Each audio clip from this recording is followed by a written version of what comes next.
ভোটের বাংলায় আবারও ফোকাসে এসে গিয়েছে সন্দেশখালি। কেন এ কথা বলছি ইতিমধ্যে আপনারা জানেন, কারণ সিবিআই এনএসজির ম্যারাথন অপারেশন, আর সেই একের পর এক ম্যারাথন অপারেশনের পর আজ সকাল থেকেও কিন্তু সরবেরিয়ার ছবিটা একেবারে থমথমে।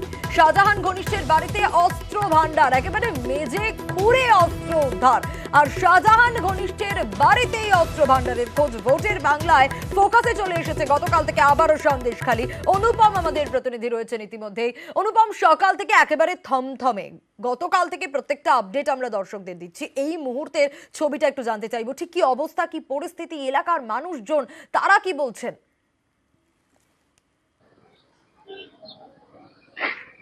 হ্যাঁ দেখো, গতকাল যে সকাল 10টা থেকে রাত 9টা 54 পর্যন্ত যে সিবিআই এবং এনএসজির যে তল্লাশি চলেছে, এবং তারপরে সেখান এই যে আবু তালেব মোল্লার বাড়ির থেকে যে বিপুল পরিমাণে যে অস্ত্র, গুলি, তার বোমা উদ্ধার হয়েছে এবং সেখানে বোমাগুলো নিষ্ক্রিয় করা হয়েছে। এবং এনএসজির তরফ থেকে যেসব অত্যাধুনিক যেসব রোবোটিক মেশিন আনা হয়েছিল সেই সব দেখে এবং এইসব অস্ত্র উদ্ধার দেখে কিন্তু এলাকার মানুষ কিন্তু একদম আতঙ্কিত। তার কারণ তাদের যেটা বক্তব্য যে এর আগে এই এলাকায় এরকম ধরনের তারা কোনোদিন দেখেনি, এনএসজি কেও তারা কোনোদিন দেখেনি। এনএসজি কি, এনএসজি তাদের কি, তাদের কাজ কি, সেটাও কিন্তু তারা কোনোদিন দেখেনি। এবং এরকম একটা জায়গায় এত অস্ত্র, এত বোমা যে মজুদ ছিল তারাও সেটা জানতো না এতদিন, এবং সেটা গতকাল তারা জেনেছে।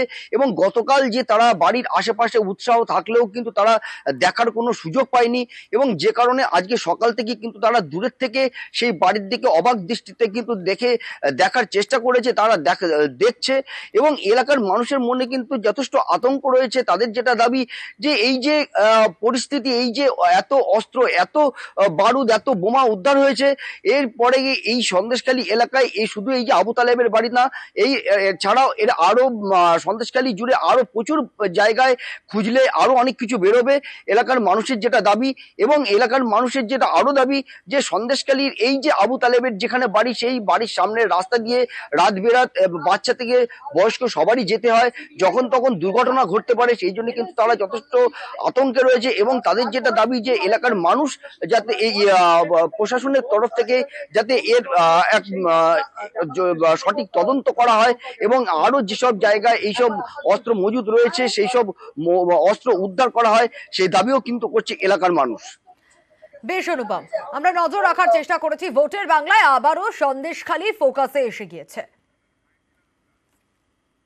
আমরা তো এমনি দুশ্চিন্তাতেও আছি, যাই সব মোট কথা দেখা যাচ্ছে। হ্যাঁ, আমরা এমনি চিন্তার ভেতরেই আছি। হ্যাঁ, আমরা তো এই সব এখন দেখে যাচ্ছি, তো আমরা তো এখন আতঙ্ক হয়ে যাচ্ছি। আমরা তো জীবনে কোনো সময় শুনি না যে এরকম কিছু কেন আসে। এই যে অস্ত্রপাতি যেসব পেয়েছে, বোমটম, এসবগুলো তো আমরা জীবনে কোনো সময় দেখিও নি।